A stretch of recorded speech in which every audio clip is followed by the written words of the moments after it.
أما الكارثة والموضوع الذي أحتار كيف أدخل فيه ولا أدري إلى اللحظة،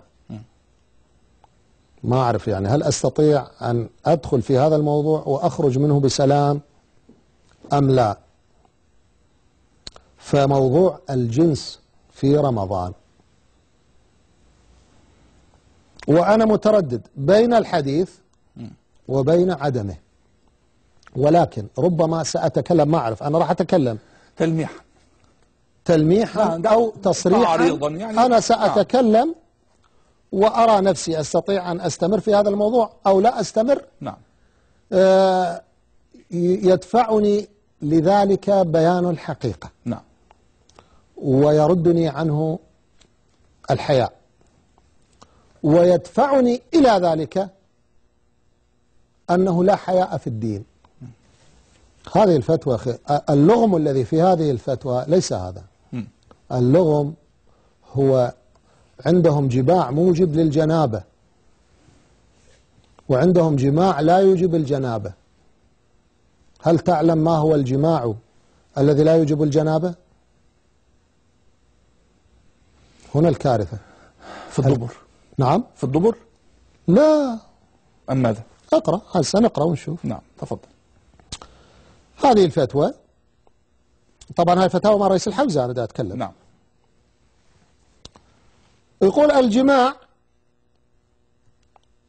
في قبل المرأة ودبرها يوجب الجنابة للرجل والمرأة،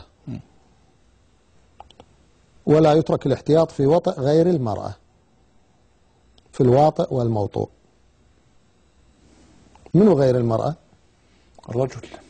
يعني الغسل هنا أو يعني الإفطار هنا على بقى من باب الاحتياط. والله ما فكرت فيها قط، والله. لا أعرف أنا. نعم. أنا ليش سألتك؟ الرجل أو البهيمة، هذا هو البديل يعني.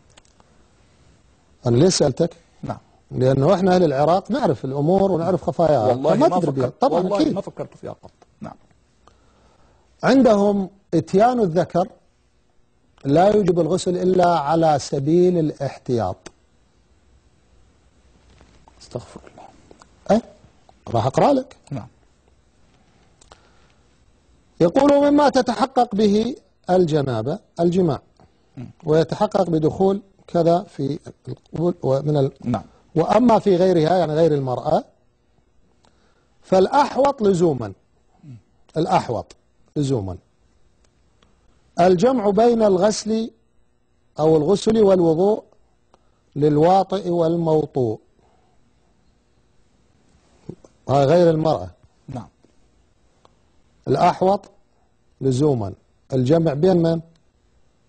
بين الغسل والوضوء المن للواطئ والموطوء. هي حلوة بها سجع يعني. يمكن يسوي لها قصيدة أنا تصير كلش جميلة يعني.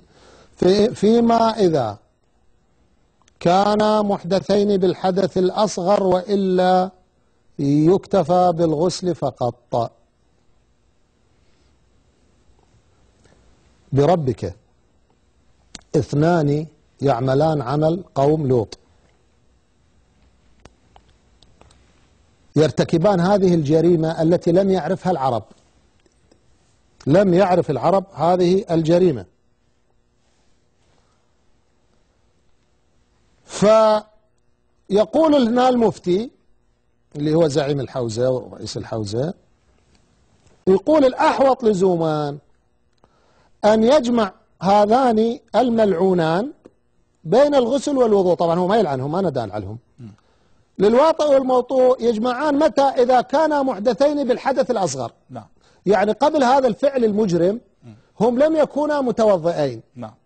فإذا لم يكونا ما كانا متوضئين، لم يكونا متوضئين، فبعد هذا الفعل يجمعان بين الوضوء، لأن هم ما شاء الله ما أعرف إذا يتعبدون كانوا يعني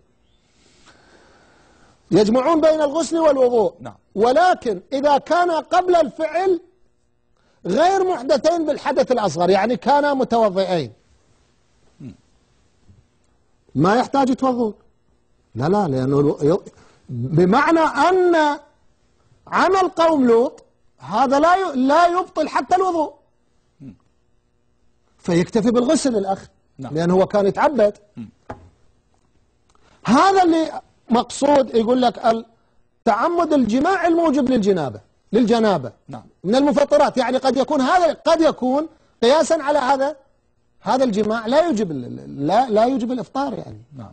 فهناك جماع لا يوجب الجنابة إلا على سبيل الاحتياط حتى لو قال لزوما. أنت ما عليك من هذه الألفاظ. نعم. يقول لك لزوما، طيب أنت ليش خليت الاحتياط؟ بعدين الإنسان في هذه الحال أنت انظر إلى نفسية الإنسان وإلى ضعفه في تلك الحالة حينما يجد هذه الفتوى الخسيسة. هو هنا لا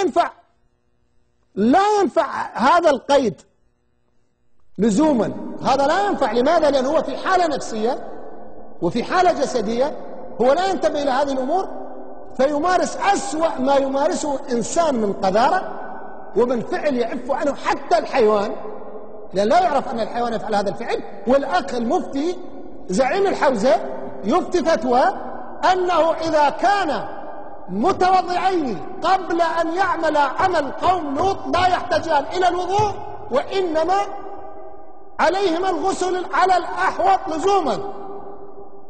وأما إذا لم يكونا متوضعين فيتوضعان قبل الغسل. ما شاء الله، هذا بربكم دين؟ هذا الدين؟ هذا دين؟ الصلاة طيراها عليكم. عوفونا من التوحيد، راح نجي التوحيد إن شاء الله. طيروا عليكم التوحيد، طيروا عليكم الصلاة، رجعوكم على الصيام. طيروا منكم الصيام بهذه الأفعال التي يعف عنها مو البشر وإنما يعف عنها حتى الحيوان. فيا أيها الشيعة انتبهوا أو لا تنتبهوا، هاي مسألة ثانية. وإنما أنا أكلم المسلمين وأكلم السنة، أقول لهم هذا هو دين الشيعة اللي أخذوه عن الفرس، فكيف تريدون منا أن نتفق مع هؤلاء؟ صحيح، يعني هذه هي الحق.